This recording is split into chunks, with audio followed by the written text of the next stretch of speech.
Hello, it is Reviews Day Tuesday and it is time for another Quiet as Mouse book club video. Today I am going to review the Silver Linings Playbook by Matthew Quick. This book follows Pat Peoples. He is an ex-history teacher and we join him after he has just got out of psychiatric hospital. We follow Pat's attempts to get his life back on track and to end a part-time with his wife, with the help of his family and friends and therapist. It's narrated by Pat and I thoroughly enjoyed him as a narrator. He's an unreliable narrator. For most of the book he doesn't remember what sent him into the psychiatric hospital. I liked this because it meant that the reader couldn't really judge him on his past behaviour, you just have to take him as he is. He has violent outbursts, but he's optimistic and determined and is striving to be a better man. And it makes you more sympathetic towards him than many of the characters in the book who know his past are. And it's often interesting because Pat will sometimes interpret the actions or the words of another character, and you as the reader are thinking, I'm not entirely sure this is what they mean, which leads to an interesting relationship between Pat and the reader. The two main characters, Pat and Tiffany, the widow who befriends him, are both battling with mental illness,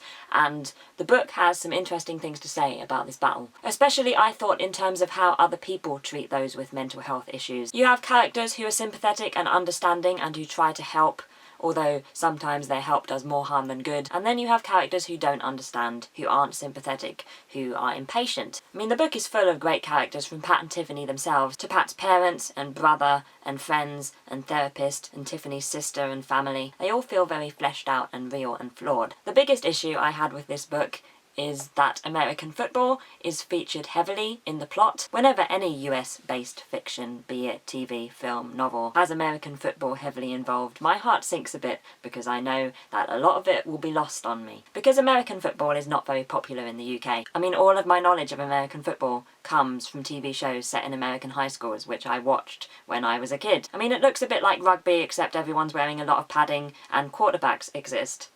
That's all I got. So that was a shame because a lot of Pat's relationship with his father and his brother and his friends and his therapist comes from American football and their shared love of the Eagles. A lot of major plot events take place at games or are heavily involved with the results of games, and a lot of Pat's journey kind of mirrors that of the Eagles, and I would like to be able to appreciate that more, or at least to be able to understand it more. I suspect this will be true of people in other countries as well, not just the UK. So if you come from a place where American football isn't a large part of your life, then it's just something to be aware of. I'm glad I saw the film first in that regard, because although it didn't help me to understand the football element more, it did prepare me for it. I also feel like the football element wasn't quite so important in the film because the dance part of the story began earlier. I don't want to have spoilers or anything, so I'll just say dance part of the story. Sticking with the film for a moment, I think the film was a great adaptation of this book. It did make some changes, but overall I think I agreed with them. But overall I still think I preferred the book because I enjoyed being able to get into Pat's head, and it gave me a better understanding of his mental health problems. This book is very easy to read. Pat's voice is quite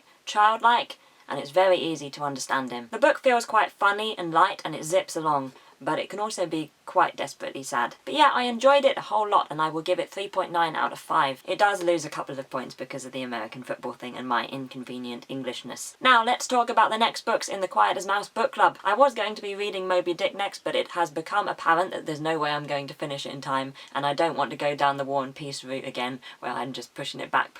So I'm going to put that Moby Dick review on hold for a bit, and I'll get to that at a later date. So now on the 16th of June I am going to review Brighton Rock by Greene.